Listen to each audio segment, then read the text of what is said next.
how can these two leaders and other leaders that are influencing the process get back together again? They don't have a lot of time to bring the cart back onto the road. Just a couple of 3 weeks, really. Can this be done? Can it be done? Who will do it? All those questions. That's the big question. I mean, you talk to these guys, they're both pretty laid back, pretty soft-spoken, seem, cordial guys, but it has gotten personal. So, at some point, and, the House has refused now since 2013 to expand the Medicaid coverage. So the Senate's going to have to come to a decision at some point. Are they going to continue pushing for that? I mean, I think that is the issue. If they could, that issue, again, I think they agree. They want the LIP money, and all the other budget. They came into this session with $1 billion surplus. So there's money out there to do other things in the budget once they get into negotiations. But somehow they have to resolve what they're going to do on this Medicaid issue, expansion issue. And it has gotten personal, and that's sort of the unknown to me is how they work this out. And them, the House leaving early on Tuesday, I think, even added more to that personal animosity that had been going on. So whether they're going to have to set aside some of those personal issues at some point and actually do a deal.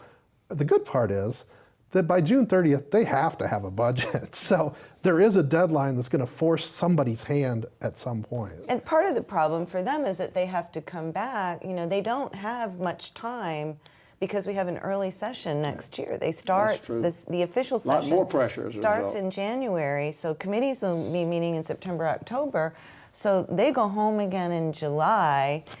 They've got to be back here in a couple of months together. In a strange way, though, Dara, the fact that the 2016 session is really beginning that early and committee meetings in the fall really are important, could that, in essence, take some of the pressure off so people could say, we're really only talking about a matter of weeks before we're going to be in the 2016 session. So let's deal with this budget now. Let's get this settled and go into some of these other issues in the fall. I think it is a little bit of a relief valve. I've talked about how it is for the compact, so they're not so worried about getting this thing inked again by the time it expires on October because they know they'll be back and they can do something in the fall. I think that, in terms of budget issues, there is always a desire to have your thing in the budget now because it's easier to get it again once you've got a placeholder in there and you can even get it added to.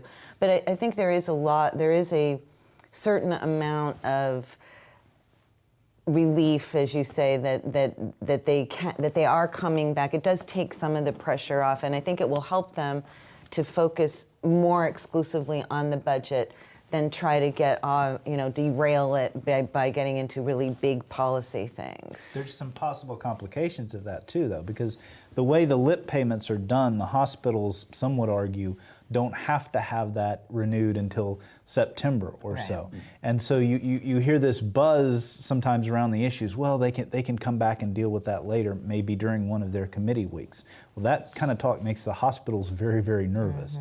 So it should be able to serve as a relief valve for issues like gambling, but it could also complicate the issues on something like the LIP funding in healthcare. But you have to wonder how they go home, with all of the moaning and groaning or the finger pointing that they do with how Washington is broken and we are not Washington and we don't function like that and they can't get it's a do-nothing Congress and they can't get anything done. And so how do these Republicans in the majority in both chambers, how do they go home and haven't come to an agreement on a budget?